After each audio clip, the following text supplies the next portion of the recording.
चलिए आज सफर करते हैं एशिया के एक ऐसे देश का जो पहाड़ों, घने जंगलों और एक बहुत ही शक्तिशाली नदी से घिरा हुआ है। ये देश है लाओस, एक ऐसी जगह जिसकी धड़कन मेकांग नदी की लहरों में बसती है। देखिए, ये सिर्फ एक नदी नहीं है, ये तो यहाँ रहने वाले लाखों लोगों के लिए जिंदगी की सांस है। इसी से इस अलग थलग और कुदरत से भरे देश में जिंदगी की एक अपनी ही लय तय होती है। कुछ बातें हैं इसके बारे में जो आपको हैरान कर देंगी। लाओस 5 देशों से घिरा है, इसका कोई भी समुद्री किनारा नहीं है और इसका लगभग आधा हिस्सा घने जंगलों से ढका हुआ है। और तो और यहाँ 60 से भी ज्यादा अलग अलग तरह के जातीय समूह रहते हैं जो इसे सांस्कृतिक रूप से एक असली खजाना बनाते हैं। तो इस जमीन की आत्मा को सच में समझने के लिए हम 3 ऐसे लोगों की कहानियों में उतरेंगे जिनकी जिंदगी यहाँ की नदी, यहाँ की सड़कों और यहाँ के झरनों से बहुत गहराई से जुड़ी हुई है। सबसे पहले मिलते हैं लया से। वो अपनी 20 मीटर लंबी नाव पर अपने परिवार के साथ मेकोंग नदी की यात्रा करते हैं और दूर दराज के गांव में जाकर सामान बेचते हैं। लेया का इस नदी से जो रिश्ता है ना, वो किसी किताब या नक्शे का मोहताज नहीं है। यहाँ कोई नक्शे काम नहीं करते। इस नदी पर नाव चलाने का मतलब है इसे अपनी रूह से जानना, हर मोड़, हर चट्टान, हर पेड़ को पहचानना। ये एक ऐसा ज्ञान है जो उनके खून में बहता है, जो पीढ़ियों से चला आ रहा है। पर यह सफर, ये कोई आसान सफर नहीं है। नदी जहां जिंदगी देती है, वहीं मौत का साया भी साथ लाती है। लेया को हर रोज चट्टानों से, सूखे मौसम में कम होते पानी से और खतरनाक तेज धाराओं के जाल से बचकर निकलना होता है। और सबसे खतरनाक बात जानते हैं क्या है? जरा सी चूक और पूरा का पूरा परिवार समंदर में समा सकता है। ये धारा के खिलाफ एक लगातार चलने वाला युद्ध है, जहां हर पल जिंदा रहने की एक जंग है। लेकिन जब लिया की नाव किसी गांव पहुंचती है, तो ऐसा लगता है मानो कोई त्योहार आ गया हो। वो एक कामू गांव में मिट्टी के बर्तन, पारंपरिक चावल की बियर के बदले में बेचते हैं। ये लेन देन लाओस के समाज में मेहमान नवाजी के गहरे महत्व को दिखाता है। तो चलिए अब पानी से जमीन पर आते हैं। मिलिए पेंग से। वो अपने पुराने लेकिन मजबूत रूसी सेना के ट्रक पर देश के ऊबड़ खाबड़ रास्तों पर सफर करते हैं। कितनी कमाल की बात कही है पेंग ने, है ना? वो अपने ट्रक को अपना लोहे का हाथी कहते हैं।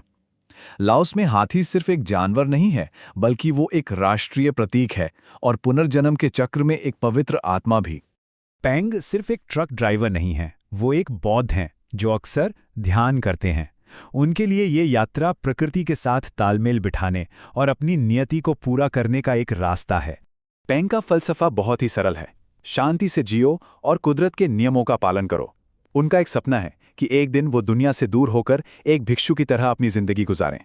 एक बार की बात है, किसी दूर दराज रास्ते पर उनका ट्रक खराब हो गया। वहां कोई मदद नहीं थी, फिर भी उन्होंने बस एक हथौड़े और पेचकस से उसे ठीक कर लिया। ये बो पे न्यांग की सच्ची भावना को दिखाता है, जिसका मतलब सिर्फ कोई बात नहीं है, ये तो एक जीवन दर्शन है। धैर्य और हिम्मत के साथ हर मुश्किल का शांति से सामना करना। अब हम चलते हैं दक्षिण की ओर, खोनपा फेंग। ये दक्षिण पूर्व एशिया का सबसे बड़ा झरना है। यहीं हम सोवान से मिलते हैं, जो इन तूफानी लहरों में मछली पकड़ने के लिए हर दिन अपनी जान जोखिम में डालते हैं। इन झरनों की ताकत की तो कल्पना भी नहीं की जा सकती, मानो कोई गरजता हुआ दानव हो। यहाँ के मछुआरों को मौसम के साथ साथ अपनी तकनीकें भी बदलनी पड़ती हैं। सूखे मौसम की शांति से लेकर मॉनसून के कहर तक, यहाँ जिंदा रहने के लिए हुनर और हिम्मत दोनों की परीक्षा होती है।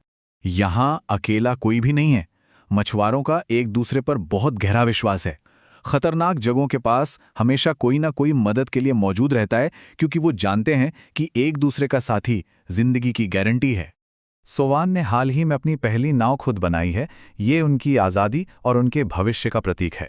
लेकिन उसे पानी में उतारने से पहले वो बासी नाम का एक पवित्र अनुष्ठान करते हैं।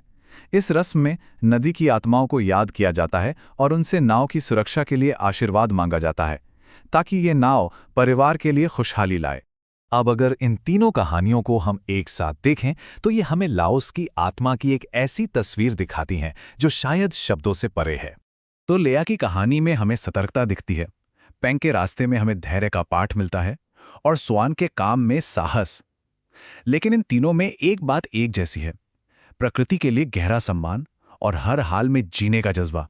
तो यहाँ से जो सबसे बड़ा सबक मिलता है वो ये है कि लाओस में जीवन का मूल्य इस बात से नहीं आंका जाता कि किसी के पास क्या है, बल्कि इस बात से कि समुदाय, आत्मा और प्रकृति के साथ किसी का रिश्ता कितना गहरा और सम्मान से भरा हुआ है। तो ये कहानियां हमें एक सवाल के साथ छोड़ जाती हैं।